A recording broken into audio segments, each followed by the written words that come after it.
السلام عليكم ورحمة الله وبركاته. حمدا لله. داوديا شرفت له كسر هذا أرق دمير فرعون يا سوية رقوم كيس خبديين مظاهرات وحنا بلاوين وخطبة خطبة سنة وحكم ده قوم كي يوميا أن يقول لهين بقرتوية مصر وبيدا أنه حي مريان هوستيدا ميدا أركين ما أنيجا وبقر كدول كان أو خيرات كان هيستا أيا في عن مسوحا في عن مت كان دليسانو أنا أبودين إنه هذا الكلام بحيو حضورون شيء مع قارت اللصو جلين وعي ذهب ونسوا راعي وعيين ملائك إسر رعسن فرعون وحشك إنه بقرتوية مصر أسيج إسكالية إسلام كانوا كم كالصانين أوديسا bilaaba inuu fududaysto qoomkiisa aqligoodana ku ciyaaro kana dhigo wax ma garato asiga raacsan iyagoon fahmin wadada loo wado wuxuu ka dalbaday mudaharaad wuuna u khudbeeyay isagoo ku khiyaanayo ereyo qof xumeyn ah wayna adeeceen sidii xoolo la daajinayo kale deedna ilaahay u waxyooday nabi muuse iyo walaalkiisa nabi haaruun wuxuuna u sheegay in la ajiibay ducadii ay horay u dalbadeen oo ahayd in la halaago fircawn sida horay ugu soo hadalnayba ummadihii horay wuxuu ilaahay mar walba fashil ku rideeyay qorshooyinka daalimiinta ay rabaan inay ku baabi'iyaan wanaag wadayaasha ilaahayna wuxuu u sheegay adoomadiisa dhagarta daalimiinta ay maleegayaan sidaas darteed ay ilaahay u waxyooday nabi muuse wuxuu u sheegay inuu ka saaro bani israa'iil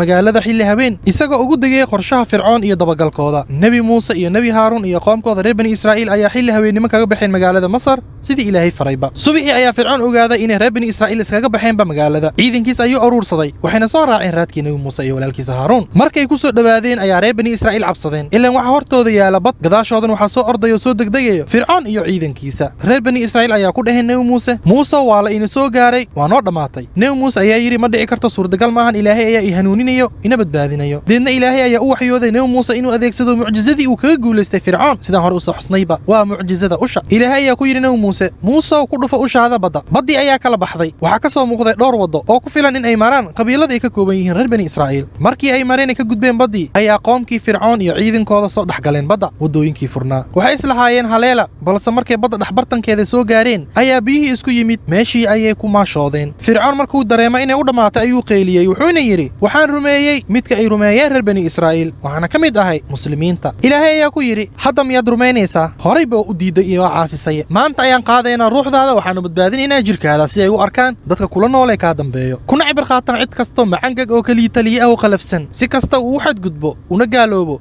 waxaa imaan doonta maalin uu noqonayo mid aan waxba ahayn oo liito ilaahina muusan dhihin maanta ayaan badbaadinaynaa jirkaada ilaa qiyaamo laga gaaro balse wuxuu yidhi maanta ayaan badbaadinaynaa jirkaada sida dadka dhulka u haro kaa dambeeyo xukunka gacanta u galo ee ugu cibro qaataan kadib maamulkii ka dambeeyey iyo dadkii ka dambeeyey xilliga fircoon markay ku cibro qaateen fircoon jirkiisa wuu baaba'ay sida dadka jirkoodaba u baaba'o balse jirka meedka ah oo hadda masar ku sugan ma ahan fircoon waa qof kale waxaa la sheegaa in laga keenay faransa si kastaba ahaatee fircoonka lagu sheegay qur'aanka ma ahan jirka meedka oo dalxiiska loo aado oo hadda ku sugan magaalada masar xilliga aan noolnahay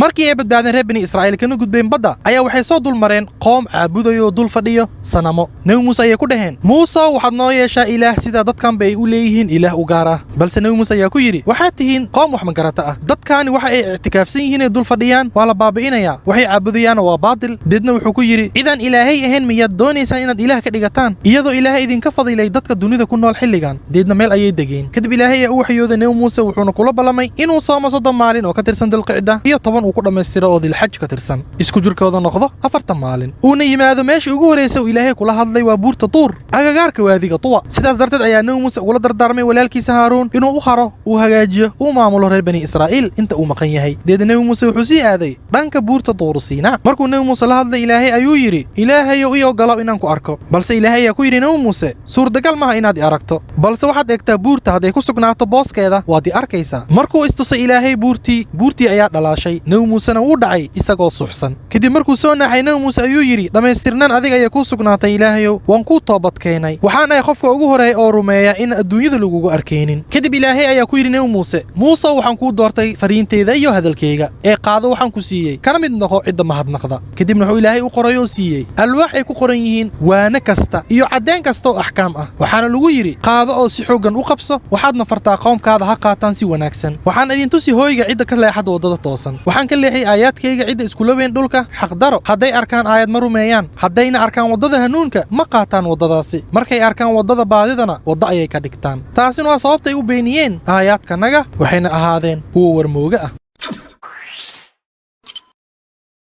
markuu ilaahay siiyey nabi muuse looxyadii ayaa ilaahay ku yidhi nabi muuse muusow maxaad uga soo hormartay qoomkaaga nabi muuse ayaa ku jawaabay ilaahayow waa iga dambaynayaan waxaan u soo degdegay si aad adiga iga raali ahaato deedna ilaahay ayaa u sheegay nabi muuse war degdeg ah wuxuuna ku yidhi muusow waan fidnaynay qoomkaaga gadaashaa waxaana baadiyeeyey saamiri nabi muuse ayaa u soo laabtay qoomkiisa isagoo carraysan oo ka xun walaalkiisa nebi haaruunna wuu waaninayay qoomka wuxuuna ku dhahayey qoomkayo waxaa laydinku fidneeyey sanamkan rabbigiina waa raxmaanka ee iraaca adeeca warkaygana waxay ugu jawaabeen kama tageena inaan dulfadhinayno sanamkan ilaa uu ka yimaado muuse kan sameeyey sanamkan ay dulfadhiyaanna wuxuu ahaa saamiri wuxuu u sameeyey jir dibi loo ekaysiiyey oo dhawaaq leh ay hawada sii galayso ka sii baxayso isagoo ku leh kani waa ilaahiina iyo ilaaha muuse wuu iska hilmaamay hadalkii saamir ayay ku qanceen waxayna iska diideen hadalkii nebi haaruun markuu nebi muuse soo gaaray goobta ay joogeen qoomkiisa isagoo carraysan ayuu ku yidhi oo miyaan ilaahay idinkula balamin ballan wanaagsan ma muddadii ayaa idinku dheeraatay mise waxaad doontaan inuu idinku soo dhaco carrada ilaahay lidiin halaago sidaas ayaa ballankii uga baxdeen waxay ku jawaabeen reer bani israa'iil kama aanan bixin ballankii rabitaankeena balse saamiri ayaa sameeyey nebi muuse alwaaxyadii uu hayay ayuu tuuray walaalkiis nebi haaruun ayuu ku yidhi isagoo haysto garka iyo madaxa haaruunow maxaa kuu diiday inaad dadkan qabato markaad aragtay inay lumeen miyaanan iraacsanayn mise iga xirig furatay